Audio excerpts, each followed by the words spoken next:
Le car est arrivé de Sétif, il était criblé de balles. Les voyageurs sont descendus. Il y avait Mohamed Bouaoui. Je lui ai demandé, « Mohamed, qu'est-ce qui s'est passé? Pourquoi ce car est criblé de balles ?» Il m'a répondu, « Sétif s'est rebellé. Et vous ici, qu'est-ce que vous attendez ?» Quand je suis arrivé dans mon village, j'ai vu le chauffeur de taxi Ladouani. Il criait « Au nom de Dieu, soulevez-vous, la révolte a éclaté ». Et il a pris la route du village des Amoucha et de Périgodeville en continuant à crier « Soulevez-vous, la révolte a éclaté ». À 280 km de là, à Guelma, on s'apprête aussi à célébrer la victoire. Ici, comme à Sétif, les nationalistes en profitent pour afficher leurs revendications et brandir le drapeau algérien aux côtés de ceux des Alliés. Le sous-préfet de Guelma, André Achiari, a eu connaissance des événements de Sétif. Il demande à ses hommes de se tenir prêts. Nous sommes tombés sur une brigade, un barrage de gendarmerie dont la moitié était à genoux, puis à genoux, l'autre moitié debout, et derrière eux était Achiari, le sous-préfet de Guelma. Et ils ont fait feu sur nous. Et c'est la débandade. À partir du moment où vous avez un phénomène qui échappe à l'autorité coloniale, à partir du moment où vous avez une manifestation dont le contenu, les slogans, les drapeaux, les thèmes ou les leaders ne sont pas autorisés par le pouvoir en place, à partir du moment où vous avez quelque chose qui met en péril l'institution coloniale en tant que telle, la méthode classique, c'est la répression. Ce qui se passe à ce moment-là, c'est qu'il y a réellement une volonté aussi de mater un mouvement dont on a peur qu'il enflamme toute l'Algérie. On a un sentiment, en mai 45, qu'il y a là peut-être une date charnière où si on ne réprime pas vite ce qui est en train de se passer, l'Algérie peut nous échapper. Et dans le système colonial français, l'Algérie, c'est une sorte de pivot. Ce qui se passe en Algérie est une caisse de résonance de ce qui pourrait se passer partout ailleurs. L'état de siège est instauré dans le département du Constantinois. Il est désormais interdit aux civils de sortir après 18 heures. Le gouverneur d'Algérie, Yves Châtaigneau, prend des dispositions exceptionnelles. Il transfère ses pouvoirs au général Henri Martin, avec pour mission de contenir l'insurrection et de rétablir l'ordre de toute urgence. Si le calme est revenu dans les villes, dans les campagnes, l'annonce des fusillades a suscité la colère. Toute la région s'embrase. Les paysans algériens s'arment de bâtons, de faucilles et de haches. Ils s'acharnent sur les symboles de l'État colonial, tribunaux, maisons communales, bureaux de poste. Des maisons sont détruites. Au nord de Sétif, à Kherrata, la population française prend peur et déserte le village. Les autorités du village avaient dit qu'il fallait que tout le monde se réfugie au château. Et là, tout le monde s'est barricadé quand il y avait du monde. C'était la peur, la cohue. Mais c'était terrible. Alors on a envahi le village. Les Français s'étaient réfugiés au château d'Ussay. Je ne sais pas qui leur a dit qu'on allait venir les tuer. Alors nous, qu'est-ce qu'on a fait? On est allé au dépôt d'essence. On a pris 2 fûts et on en a acheté un à l'intérieur de la poste et l'autre à l'intérieur de la maison de la famille Sachs. On a craqué une allumette et on a mis le feu à la poste.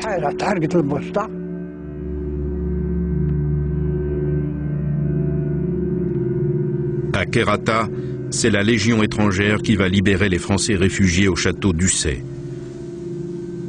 Saïd Alik avait 13 ans à l'époque.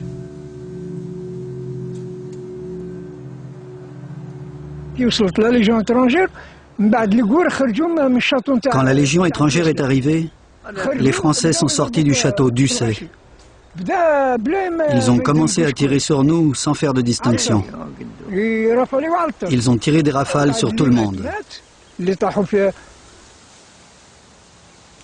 Beaucoup sont morts à l'entrée du village, dans le village et dans les environs.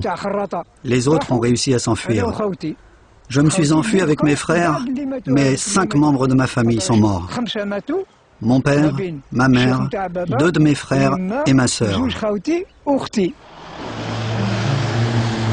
La riposte française ne fait que commencer. Elle sera massive. Le général Henri Martin et le général Duval, responsables du Constantinois, donne l'ordre de déployer 40 000 hommes dans le département.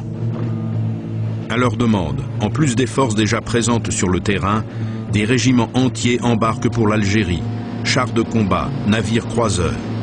Les premiers avions bombardent les villages. Ces différentes forces vont prendre en étau l'insurrection. L'armée est venue de Sétif. Il y avait des chars, des camions, des soldats. Tu vois le petit hameau là-bas? Il a été entièrement brûlé. Les avions tournaient et survolaient les montagnes et les forêts, et ils tiraient. Face à la panique de la population française, les autorités locales renouent avec une pratique d'usage dans les colonies, les milices civiles.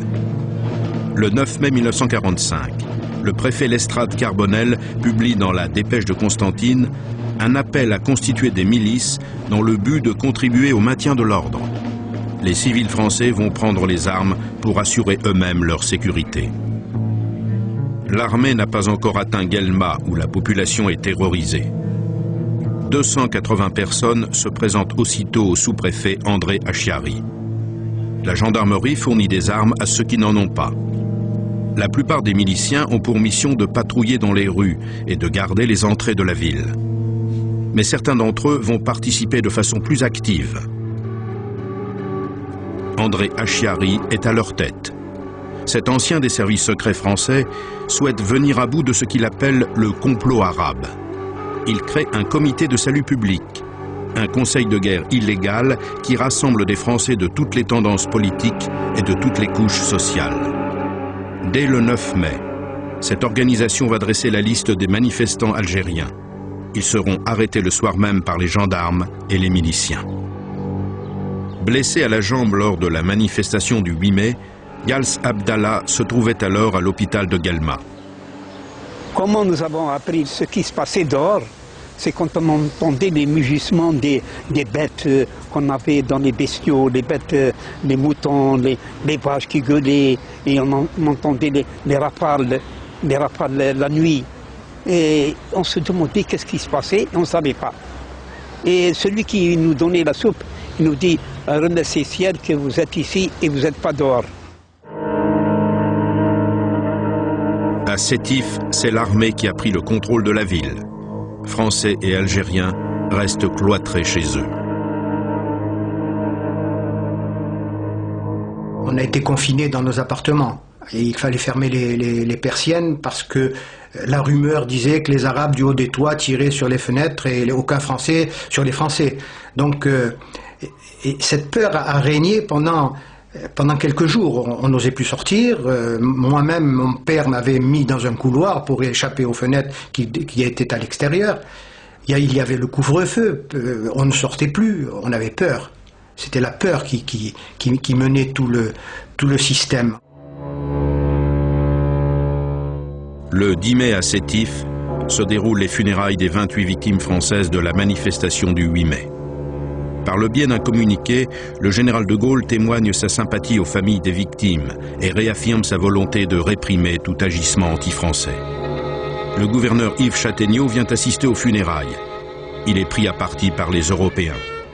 Les grands colons, la frange la plus riche et influente des colons d'Algérie, sont à la tête du cortège. Ils réclament des armes et une répression impitoyable.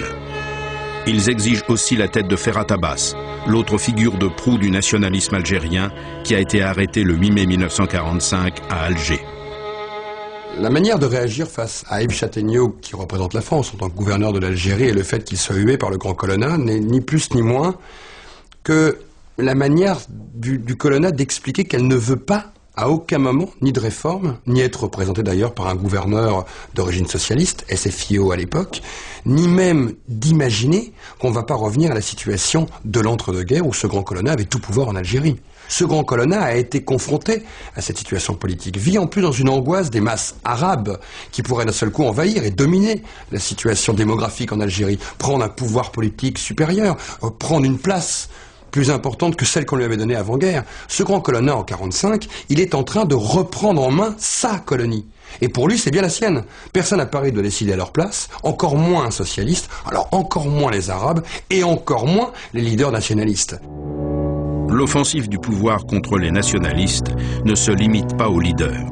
Ferhat Abbas et Messali Hadj emprisonnés, les autorités procèdent à des arrestations massives parmi les militants. Nous, les musulmans, on allait à nous rescaper. Et là où ça devenait très difficile, où léger le plus, c'est entre 2h et 6h. Là, il n'y a plus personne dans la rue, aucun arabe, très peu de passants. J'arrive, je disais, peut-être devant cet immeuble-là, ils vont m'abattre, peut-être plus loin dans l'autre coin, peut-être jusqu'à ce que j'arrive au bureau.